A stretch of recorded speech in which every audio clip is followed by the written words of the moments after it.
हम जो है अपनी कंडीशन में भी हमें ड्रामा लगा हुआ है, हमें परेशानी लगी हुई है कि यार पता नहीं कैसे जो है वो रन बाद उसके बाद हम फास्ट बॉलर्स में भी स्ट्रगल कर रहे हैं। और नई बॉल लेने का फैसला शान मसूद का पाकिस्तान के हक में नहीं बल्कि पाकिस्तान के अगेंस्ट चला गया, क्योंकि उसके बाद शायद रन स्कोरिंग इतनी आसान हो गई कि जो साउथ अफ्रीका सुबह पहले घंटे के अंदर अपनी रिमेनिंग 6 विकेटों में से 4 विकेटें देखे बैठी थी, लेकिन वंस नया बॉल आया, मार्को येंसन का विकेट निकला और महाराज और मुत्थु स्वामी नो लेफ्ट आर्मर जहां हमारी फास्ट बॉलिंग तो स्ट्रगल कर रही है यहाँ पे ना, नया बॉल उनसे होता है, रिवर्स स्विंग चले पिछले मैच में आउट कर दिए, अब आगे देखें क्या होता है, ये कितने स्पेल करके वो करता है। तो कहने का मकसद ये है, एक तो हम टेस्ट मैचेस भी कम खेलते हैं, दूसरा मुझे ये बात बताओ, ये जो परेशानी हमारे बैट्समैनों को अपने मुल्क में हो रही है, बाहर भी कुछ नहीं करेंगे तो रैंकिंग में ऊपर के नंबर्स पे कैसे आएंगे?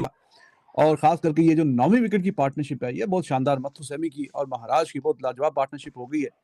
और सुबह से जितने भी आउट हुए हैं, किसी के भी कोई हाईएस्ट 25 रन की पार्टनरशिप थी, लेकिन इन्होंने आके मत्थु सैमी डोमेस्टिक में उसके अच्छे खासे मतलब 900 हैं, तो वो बता रहा है कि ठीक है, अगर मुझे कप्तान ने बॉलिंग नहीं दी तो मैं बैटिंग में कुछ करके बताऊंगा। अफ्रीका के और प्रेशर में हमें पता है साउथ अफ्रीका जो है वो कई दफा चोक किया उन्होंने, तो उनके दिमाग में वो भी था। और जो सेकंड लास्ट विकेट की अगर पार्टनरशिप ना लगती और पाकिस्तान की थोड़ी सी हिकमत अमली दूसरी तरह से होती तो शायद मैच जो था ये पाकिस्तान ले उठता। जब भी पार्टनरशिप लगी है, हमने देखा है कि पाकिस्तान ने उस पार्टनरशिप को लगने दिया है और वहां पे एक तरह से वन डायमेंशनल थिंकिंग के साथ मुकाबले को जाके और खेलते रहे हैं। मगर दूसरे एंड के ऊपर जो है, जब पार्टनरशिप लग रही थी और लग रहा था कि जैसे रबाडा जो है वो स्लॉप करेंगे, तो उस हिसाब से फिर ना फील्ड में कुछ तब्दीली हुई, ना बॉलिंग ऑप्शंस में कुछ ज्यादा रद्दोबदल हुआ। ठीक है, नसीम शाह को आप आजमाते रहे, मगर कहीं ना कहीं मैं समझता हूं कि स्पिनर का रोल जरूर आ जाता है। टेल के अगेंस्ट फ्लाइटेड बॉल मिलेगा, ऊंची शॉट खेलते, मिस हिट होती, आउट हो जाते। सो जब 20-25 रन की ये पार्टनरशिप हो गई थी, वहीं पे ये ख्याल आना चाहिए था कि चले लेट्स चेंज द गियर और हम चलते हैं अब थोड़ी सी स्पिन की तरफ, पेस ऑफ द बॉल, देखें क्या रिएक्शन मिलता है। कि फास्ट बॉलर बैक्टीरियाज आती हैं, ये हैं, ब्ला है, फलां है, ढींगना है। मैं आपको बताता हूँ अभी स्टैट्स। शाहीन शाह अफरीदी जो हमारा मेन बॉलर है, एक सेकंड, बजाय उनका अंडरस्टैंड। but शाहीन अफरीदी पिछले 5 मैच 47 ओवर 341 रन, 8 विकेटें, 43 की एवरेज, 43 की एवरेज। ये मैं बैटिंग नहीं बॉलिंग की बात कर रहा हूँ। क्योंकि पाकिस्तान पहले टेस्ट मैच में देखूं, जो कि ठीक है, यहाँ अभी भी लाहौर के मुकाबले में जब तीसरा इनिंग्स पाकिस्तान की बैटिंग का होगा तो शायद बेटर बैटिंग कंडीशंस हैं, लेकिन ये विकेट डिटोरिएट हो रहा है।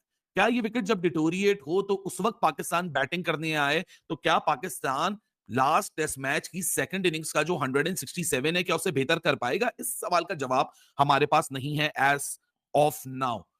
प्रॉब्लम है, ये कोई कंफर्ट पोजीशन नहीं है। आप अपने आप को कैमोफ्लाज करना चाहते हो ये बोल के we are 48 runs behind, we have still 2 more wickets to go, लेकिन जितनी तेज स्कोर हो रहा है और जितनी गलतियां पाकिस्तान ने ये आखिरी 2 विकेटों के लिए कर दी हैं, ये हॉन्ट करेंगी पाकिस्तान को लंच सेशन के अंदर। क्योंकि in all honesty one need to realise कि पाकिस्तान वही गलतियां कि जब गिरफ्त में आ गया, 2 विकेटें रह गई, सामने वाली टीम ने काउंटर अटैक करना शुरू किया, हमारे हाथ पांव फूलने शुरू हो गए, हमने यहां 3-3 कैचेस गिरा दिए। मोहम्मद रिजवान जो कि एक बेहतरीन विकेट कीपर समझे जाते हैं, कल से जब से उनकी कप्तानी गई है, विकेट कीपिंग उनकी इंपैक्ट हो गई है। सो लग रहा है कि वो हैं तो रेड बॉल फॉर्मेट में, लेकिन सोच अपनी व्हाइट बॉल कैप्टनसी के लिए रहे, क्योंकि बड़ी रेयर मिस्टेक्स है कि मोहम्मद रिजवान एक टेस्ट मैच में 2-2 स्टंपिंग छोड़ दे और ऐसी एरर ऑफ जजमेंट करे जो कि किसी को समझ ना आए। अब पाकिस्तान पैनिक कर रहा है और मुत्थु स्वामी और महाराज इनको पैनिक करवा रहे हैं, और पैनिक करने के चक्कर में ग्राउंड फील्डिंग भी इंपैक्ट हो रही है जो पूरे टेस्ट मैच में बेहतरीन रही, यहां कैचिंग एबिलिटी भी इंपैक्ट करी है जो पूरी टेस्ट सीरीज में बेहतरीन रही, और ये क्रूशियल वक्त आ चुका है पाकिस्तान के लिए, and Pakistan need to get out of it. क्योंकि हुआ क्या कि जब अच्छा खासा पुराना बॉल आपको रिएक्ट कर रहा था आपकी फेवर में, आपने नया बॉल देखा, आपने शाहीन शाह अफरीदी देखा, आपने शाहीन शाह अफरीदी की capacity of taking the tail wickets early on आपने वो देखी, और आप शाहीन शाह अफरीदी को ले आए द मोमेंट नया बॉल अवेलेबल था आपने ले लिया। शायद ये सबसे बड़ी गलती हो गई। फास्ट बॉलर्स के पास ऑप्शन नहीं है बॉलिंग का, ठीक है। जब आपके फास्ट बॉलर बाहर जाएंगे, उनको लंबी बॉलिंग करने की प्रैक्टिस ही नहीं है, वहां पे पता नहीं क्या आउट करेंगे, क्योंकि जाहिर सी बात है अंदाजा नहीं होता हमें। अगर आपके फास्ट बॉलर्स में इतनी जान, इतनी एबिलिटी होती, ठीक है, तो फिर क्यों हम मोहम्मद अब्बास को वापस लाए थे साउथ अफ्रीका के टूर पे? इसीलिए लाए थे ना कि भाई किसी में एबिलिटी नहीं है बाहर की कंडीशन में भी बॉल करने की, तो उसने आके हमें प्रॉब्लम, उस अब्बास ने आके जबरदस्त बॉलिंग की।